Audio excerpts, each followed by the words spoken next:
Kita ngaji yang betul ya, pakai ilmunya. Man zakkaha. Ya. Pertama pakai qad. Qad itu kalau di ilmu nahwu namanya harfut tahqiq. Huruf yang menjamin kepastian. Ya, aflah. Dari kata falah. Ya, falah itu sukses dan bahagia. Kalau Anda buka kamus bahasa Inggris bahasa Arab, maka falah diterjemahkan success and happiness. Bukan sekedar bahagia, tapi ada suksesnya. Dia ada sukses saja disebut fauz namanya. Disebutkan derivasinya dalam Al-Quran 29 kali. Ya, ada faiz, ada fauzan, faizah, fauzi, itu sukses. Ya, fauzi, orang yang diharapkan sukses dalam hidupnya. Walaupun belum tentu bahagia. Ada faiz. Kalau bahagia saja, farah namanya. Farah. Orangnya farhan, perempuannya farah. Kalau ada yang namanya farhan, artinya orang yang diharapkan bahagia selama hidupnya. Bahagia, walaupun belum tentu sukses. Nah, Anda pilih mana? Kaya tapi gelisah atau miskin tapi tenang? Miskin tapi tenang. Oke, di antara yang kedua selalu ada alternatif yang ketiga. Kalau bisa kaya dan tenang, sukses dan bahagia, kenapa pilih salah satu dari yang dua tadi? Dan Allah Maha tahu, maka ditawarkan pilihan langsung yang ketiga, namanya falah. Falah itu sukses dan bahagia, kaya dan tenang. Kalau Anda genggam kebahagiaan itu, digenggam sukses itu, dan gak mau dilepas, maka dalam ilmu saraf tambahkan hamzah di depan kalimatnya. Asalnya falah, gini, falah, gini. Tambahkan hamzah gini. Kalau tambahan satu huruf muncul di depan kalimat, maka harakat huruf yang pertama dari kalimat asal ini falah, fa, pindah ke sini. Harakat fa. Karena pindah yang ini mati, sukun. Sukun, bulat. Karena ini sudah ada hamzah, maka di ilmu sharaf ilatnya ini hilang. Harakat tetap aflah. Falah, jadi aflah, orang yang menggenggam dengan kuat kebahagiaan dan kesuksesan. Terjemahkan dengan ilmunya, qad aflaha. Aku pastikan, kata Allah, ada orang yang akan menjamin kebahagiaan dalam hidupnya dan sukses dalam pekerjaan. Jadi kalau beraktivitas dimanapun, ada masalah sebesar apapun, tenang aja. Kayak nggak ada pengaruh pada dirinya. Bukan nggak punya masalah, teman-teman. Punya masalah juga. Cuma masalah itu diberi rumus oleh Allah sehingga menjadi ringan. Bukan nggak berat, bukan nggak ada masalah. Jadi sebelum itu datang dia sudah tahu ilmunya, sehingga ketika datang ringan aja dihadapi seberat apapun. Ya, indah dan sukses dia. Dan ketika ada tantangan, dan Quran tidak pernah menyebut hambatan, tantangan. Ada tantangan dalam pekerjaannya dihadapi, tenang aja. Dan kesuksesan itu Allahu Akbar. Begitu seorang punya positive thinking, tenang jiwanya, maka setengah kesuksesan sedang dia genggam dalam tangannya.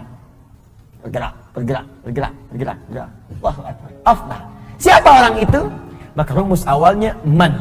Ismun mausulun alal fardiyatil amiyah. Konjungsi huruf sambung menyambungkan dua hal. Yang pertama dengan yang kedua. Qad aflaha ingin disambungkan dengan zakah. Disambungkan kadang-kadang menunjuk kepada objek atau subjek sekaligus. Tanpa batas bagi setiap personal. Seakan Allah ingin mengatakan bagi Anda siapapun hamba. Tanpa batas, laki-lakikah, perempuankah, tuakah, mudakah, kecil besarkah, kaya cukupkah. Kalau Anda ingin menggenggam kesuksesan dan kebahagiaan, maka zakah itu bisa Anda raih. Modal awalnya zakah, haknya kembali kepada nafsu. Zakah artinya menyucikan. Maka diterjemahkan dalam terjemahan, sungguh akan sukses dan bahagia orang yang mampu menyucikan nafsunya, jiwanya. Baik, kembali ke sini. Kalau nyuci itu dibuang kotorannya atau dibuang pakaiannya, bendanya? Bendanya atau kotorannya? Papa mau nyuci dulu nih, cek, picun ke Citarum. Bukan bendanya, pasti kotorannya kan? Baik, sekarang saya tanya, ada nggak seseorang mencuci pakaian kalau pakaiannya nggak kotor? Mustahil. Nggak ada mustahil, Joni, ada orang nyuci tapi nggak kotor, mustahil. Nyuci itu dilakukan kalau bendanya kotor. Gelas kotor, cuci. Baju kotor, cuci. Ya, muka kotor, basuh. Basuh. Cuci, ayo bilas dengan rinso tuh muka. Cuci, bersihkan, cuci. Mencuci itu artinya menghilangkan kotorannya, bukan menghilangkan bendanya. Nah sekarang, ini dalam sekali ini. Ini bawa ke teori nafsu. Nafsu itu dibuat oleh Allah, bukan ingin menghilangkan jiwanya. Tapi dihadirkan supaya mengangkat yang bersihnya, yang takwanya supaya muncul. Sebab kalau nggak ada kotoran, yang bersih nggak akan nampak. Anda itu kan mencuci supaya nampak bersihnya kan? Kalau kotorannya nggak diciptakan, bagaimana tahu bersihnya? Di mencuci itu bukan menghilangkan bendanya, supaya Anda paham ada bersihnya. Dibuatlah kotor. Kotor itu dibuat bukan ingin menjadikan benda kotor, tapi supaya Anda mendapatkan kebersihan darinya. Begitu cara memahaminya. Maka kata Allah, saya ciptakan nafsu ini bukan ingin membuat kalian itu menjadi banyak masalah. Bukan ingin menjadikan kalian buruk, tapi sifat di nafsu itu saya buat sebagai katalis supaya yang takwanya muncul. Sebab kalau nggak ada lawannya di nafsu, yang takwa nggak akan muncul. Bagaimana ketahuan sabar kalau nggak ada marah? Nggak ada hujan, nggak ada angin, nggak ada geledek, nggak ada petir, tiba-tiba marah aja. Gara-gara maneh yuk.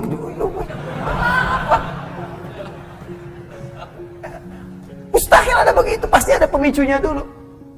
Ya, kalau Anda ingin mengangkat jujur, mesti ada bohong. Maka bohong diciptakan bukan untuk menjadikan manusia pembohong, tapi supaya jujurnya nampak. Sebab kalau nggak ada sifat bohong, jujur nggak akan kelihatan.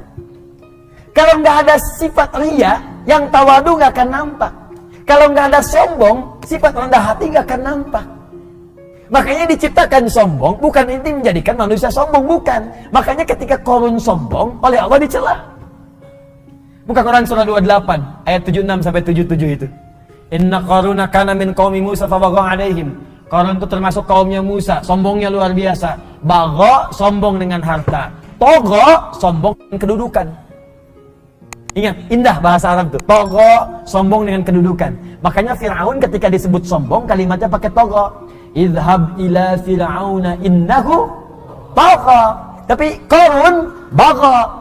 Inna Qaruna kana min qaumi Musa fabagha alaihim. Bagha dengan harta. Kalau tidak disebutkan siapa orangnya langsung, kapan kejadiannya, ini menunjukkan kejadian tersebut akan terjadi lagi di masa depan dengan tokoh yang berbeda. Fir'aun bukan nama asli, tapi gelar yang melekat kepada Raja Mesir. Faraoh, bahasa Arabnya Fir'aun. Ini menunjukkan ada potensi kesombongan jika melekat pada kedudukan. Maka hati-hati.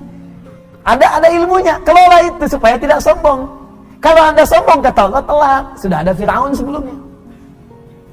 Harta juga begitu, ada potensi kesombongan jika melekat pada harta. Contohnya Qarun. Qarun sombong, hartanya banyak. Disebutkan di Al-Quran, wa inna mafatihahu latanu bil usba. Sungguh kunci-kunci berangkasnya saja kalau dipikul oleh bodyguardnya beratnya luar biasa. Bodyguard kemana-mana, bukan ngawal orangnya. Bawa kunci berangkas, bukan buat pamer doang. Mana-mana, 8 orang, 10 orang mangkat begini. Pikulnya berat, cuman kunci berangkasnya aja.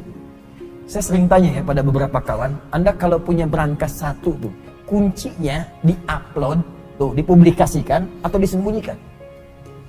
Disembunyikan tuh. Kalau di-upload dipublikasikan, Anda celaka sendiri. Kunci berangkas saya, besok udah selesai. Qarun tidak, saking banyak hartanya, bukan cuma di-upload, dibawa kemana-mana. Nih kuncinya nih. Mau nyuri aja, ini ada bodyguard berat bawa kunci. Qarun, hartanya sekarang masih dicari. Mau kemana Pak? Saya sempat tanya. Ke laut Pak, ngapain? Cari harta karun. Harta Qarun masih dicari. Sombong dengan harta, bagha, ditegur oleh Allah. Apa jawaban Allah? Wabtaghi fima ataqallahu daral akhirah wa la tansa nasibaka minad dunya. Hai Qarun, saya titipkan harta ini bukan untuk sombong. Kelola itu.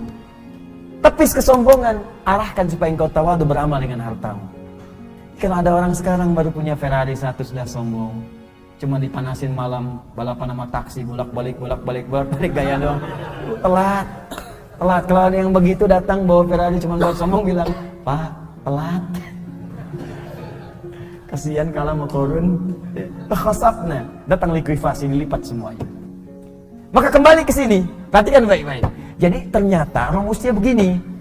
Rumusnya paling cepat seperti nyuci tadi. Diciptakan, dibuat yang kotor ini bukan menjadikan diri kita penuh dengan masalah dan supaya berulah, tidak. Tapi supaya menjadi katalis supaya yang baiknya muncul. Ini poinnya. Sebab kalau nggak ada yang ini nggak akan muncul. Dan cara menyikapinya sederhana. Begitu muncul di hadapan kita sifat yang jelek, maka cepat cari lawannya yang baik. Cuci. Cuci itu artinya datangkan yang bersihnya, yang kotornya tutup. Jadi kalau ada teman Anda misalnya marah-marah pada Anda, apa lawan marah? Sabar. Maka ketika dia marah, kita sabar. Itu yang dimaksud dalam ayat Al-Quran, idfa' billati hiya ahsan. Jawab setiap keburukan yang sampai ke kita dengan respon yang lebih baik. Cara melihatnya supaya kita nggak capek, cara melihatnya kembalikan ke sini. Oh, marah dititipkan pada kawan saya sekarang bukan untuk menjadikan dia pemarah, tapi supaya Allah mengangkat kesabaran pada diri saya. Bukankah Allah mengatakan innallaha ma'as sabirin? Sungguh Allah bersama orang sabar. Bukankah kalimat pertama dalam Al-Quran bagi para penghuni surga dari malaikat adalah kalimat sabar? Quran surah ke-13 ayat 23-24. Salamun alaikum bima sabartum. Selamat Anda telah sabar saat di dunia. Namanya sobirin, dicela oleh kawan, marah-marah. Marah diciptakan bukan ingin membuat dia marah, tapi supaya sabar saya terangkat. Mungkin itu cara Allah mengabulkan doa Anda. Bukankah selama ini Anda berdoa kepada Allah, ya Allah jadikan aku dekat denganmu, ya Allah masukkan aku ke surga. Kalimat pembuka surga, sabar. Sabar lawannya marah. Begitu orang marah, sebetulnya Allah ingin menanamkan pahala dan menjawab doa Anda saat sebelumnya Anda meminta. Jadi kalau ibu di rumah bu, suami pulang tiba-tiba marah, berbahagialah ibu. Karena marah diciptakan bukan ingin membuat suami jadi pemarah, tapi supaya mengangkat kesabaran dalam diri ibu. Mungkin dengan sabar itu, kekuatan ibu bertambah untuk menghadapi problematika lebih besar di kemudian hari. Jadi kalau di hari itu ibu belum lulus, bagaimana menghadapi tantangan lebih besar di kemudian hari? Ada masalah di depan yang lebih dahsyat lagi. Perlu kekuatan lebih. Kalau pada yang ini aja Anda gagal tidak bisa melewatinya, bagaimana bisa mengatasi persoalan yang lebih besar di kemudian hari?